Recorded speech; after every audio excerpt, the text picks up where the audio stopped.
Good afternoon. Welcome to BBC London This Lunchtime. I'm Victoria Cook. A 16-year-old boy has been arrested after a 14-year-old girl died during a fire at a block of flats in Beckton. 5 people have also been injured and taken to hospital. Harry Lowe reports. The fire broke out just before 5:30 yesterday afternoon. 40 firefighters from London Fire Brigade spent more than an hour bringing the blaze under control. In a second-floor flat, they found a 14-year-old girl who was pronounced dead at the scene. 5 others were taken to hospital but have since been discharged.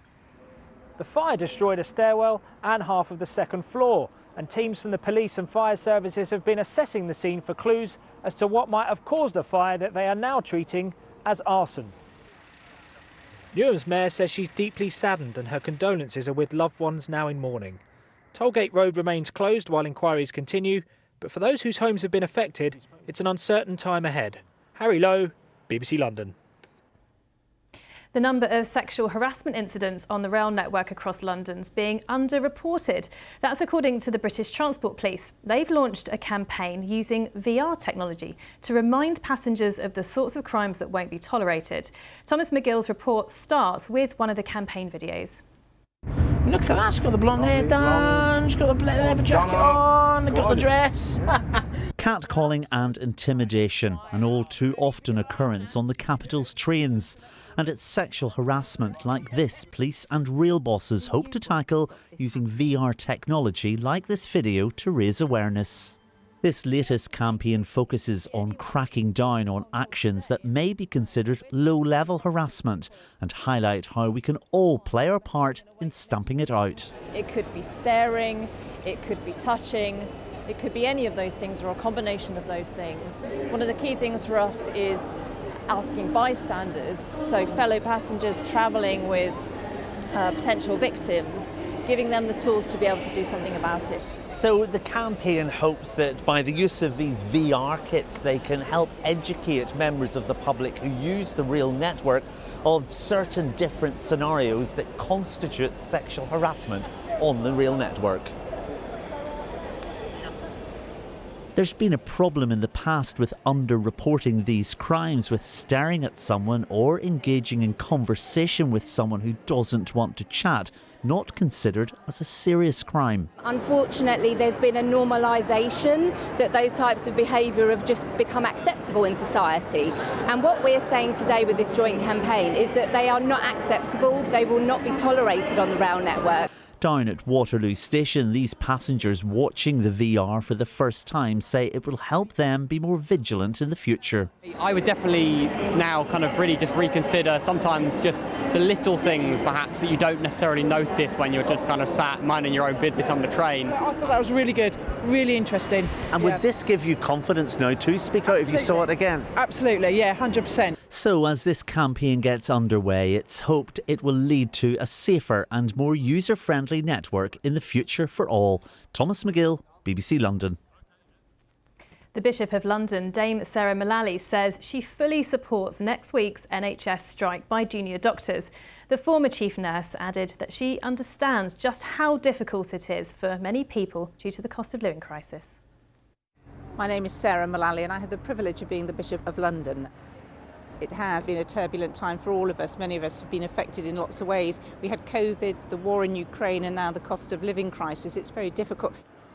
My background is as a nurse, and I know that nurses, doctors won't make the decision to strike lightly.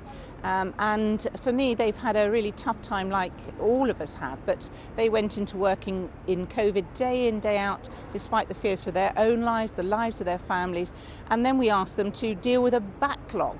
And life is very difficult. They feel the cost of living like we do. And for me, the strikes, in a sense, I think that they've got no other way of expressing their concern. And I certainly think that we and the government need to listen, really, to what's behind the strikes. It's not just about pay. It's about conditions. It's about workforce. Of course, we all want the NHS to succeed, to be there for us when we need it. If people are having a tough time, they're not alone. In every community there is a church who is willing to listen. And the truth is, whilst we hope the sun will shine and life will get better, it may not. But in every community there is a place of worship, a Christian church, really being there ready to be there with people in these difficult times. The Department of Health says upcoming strikes will risk patient safety. It says contingency plans are being put in place to protect some services. No trains are running from Euston Station today as the West Coast main line is closed for works up to Milton Keynes Central. The disruption will last for the entire bank holiday weekend. Also, more works near Victoria means Southern and Gatwick Express services are being diverted. Passengers are being advised to check their routes before they travel. The bank holiday period is still the lowest period of passenger traffic.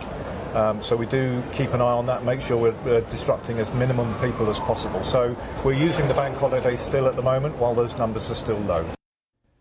Time to look at the weather for Easter. Here's Kate Kinsella. Good afternoon. It's been a fine and dry start to the bank holiday weekend. Plenty of sunshine around this morning, as you can see. This afternoon, a bit of fair weather cloud. Can't rule out a light shower, but it should be largely dry. And temperatures getting up to 15 Celsius, so actually feeling quite pleasant in the light winds and the sunshine itself. Now, overnight, dry and clear to start with. Temperatures dropping. Could be quite a chilly night for some under those clear spells, but more cloud edging in from the east. Mist and fog potentially where you get the clear spells. That will lift tomorrow into the cloud, but the cloud on Saturday will start to break, especially through the afternoon. Again, can't rule out a light shower. Temperatures tomorrow 15 or 16 Celsius. Now for Sunday, we pick up a southwesterly flow. Still some sunshine, should be largely dry, and the temperature on Sunday 17 Celsius, so feeling mild. Monday, however, these fronts come in from the southwest, and that's going to push some spells of rain and some showers through, and temperatures getting up to 13 or 14 Celsius for Bank Holiday Monday. Well, Sunday is looking like a lovely day if you're out hunting for Easter eggs. I hope you enjoy it if you are. Well, that's all from us here on the Lunchtime team. Alice van der Kravie will be here with your tea time news a little earlier than normal at 6:25. But for now, have a very good afternoon. Goodbye.